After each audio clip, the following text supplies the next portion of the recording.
Amesema hayo katika hafla fupi ya chakula cha mchana ya kutakiana heri ya Christmas na kukaribisha mwaka mpya wa 2026 iliyoambatana na changizo la fedha za maendeleo ya miradi ya dayosisi hiyo iliyofanyika katika viwanja vya chuo cha ufundi stadi Mshikamano kinachomilikiwa na KKKT Dayosisi ya Meru, idara ya wanawake, kilichopo mkoani Arusha.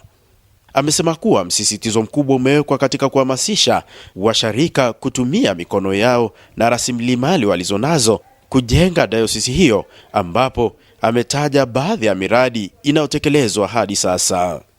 Msisitizo mkuu umekuwa katika kuhamasisha washarika kutumia mikono yetu, rasilimali zetu kujenga dayosisi, na mkazo mkubwa sana uko kwa watoto na vijana wetu. Dayosisi na miradi michache ya uchumi bado hatujafika, lakini tumeanza. Kwanza ni Huduma House.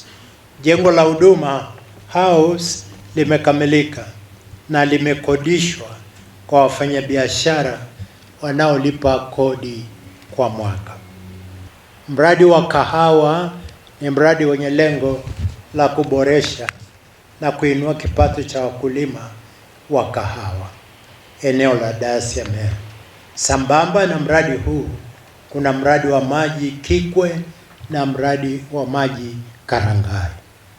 Mradi huu una lengo la kuwapatia kaya 11,000 kutoka Kikwe hadi Karangai maji safi na maji salama. Aidha, amewashukuru wageni waalikwa kwa jitihada zao za kuleta maendeleo ya kanisa, ambapo ametaja kiasi kilichopatikana katika changizo hilo. Ukifanya kukokotoa, ukifanya kuweka jumla, leo Mungu ametusurprise kupitia mwana wake Yesu Kristo kwa kupata jumla therefore ya shilingi za Kitanzania 2,277,481,500. Bwana asifiwe. Mungu ni mwema na kila wakati. Kwa kweli, kwa majira kama haya na taarifa fupi tuliotoa kama hii, this is a big surprise. Akisoma risala katika hafla hiyo, msaidizi wa askofu wa Dayosisi ya Meru, Mchungaji Ndelekwa Palanjo, ameeleza malengo ya dayosisi hiyo kwa siku zijazo. Kwa upande wa mwelekeo wa baadaye 2026 hadi 2027, dayosisi inalenga kuongeza watumishi hadi kufikia kiwango cha kisheria kinachopendekezwa na wizara, kuboresha miundombinu kwa kiwango kikubwa, kuongeza mapato kwa angalau 50% na kufikia kujitegemea kikamilifu mwaka 2028. Mmoja wa wageni waalikwa, Samson Yakio, amesema kuwa tukio hilo limekuwa na mafanikio makubwa, huku baadhi ya wakuu wa vituo vya KKKT Dayosisi ya Meru akiwemo Bernard Jacob na Dr. Samuel Kiwesa wakiahidi kufanya kazi kwa juhudi na maarifa ili kutimiza malengo yaliyokusudiwa. Ukifanya uwiano ratio, watu waliokuja hapa na fedha cash tulizopata na ahadi kwa pamoja, ni kitu kikubwa sana ubaskofu. Nikutie moyo tu kwamba uamini kwamba kilichofanyika ni kikubwa.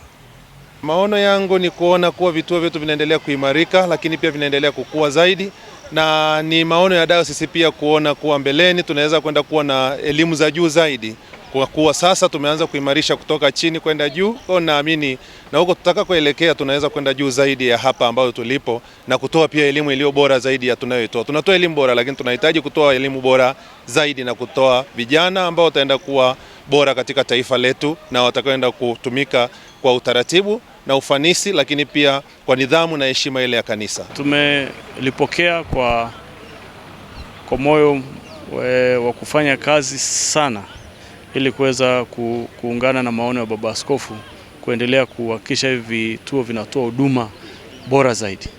Pamoja na kwamba tulitegemea watu wengi zaidi, lakini tulichoangalia ni kile ambacho tumeweza kufanikisha.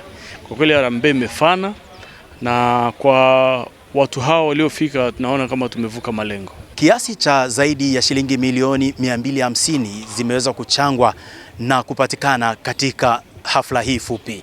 Kutoka katika viwanja hivi vya chuo cha ufundi stadi Mshikamano kinachomilikiwa na idara ya wanawake ya KKKT Dayosisi ya Meru, mimi ni Elihuruma Chao.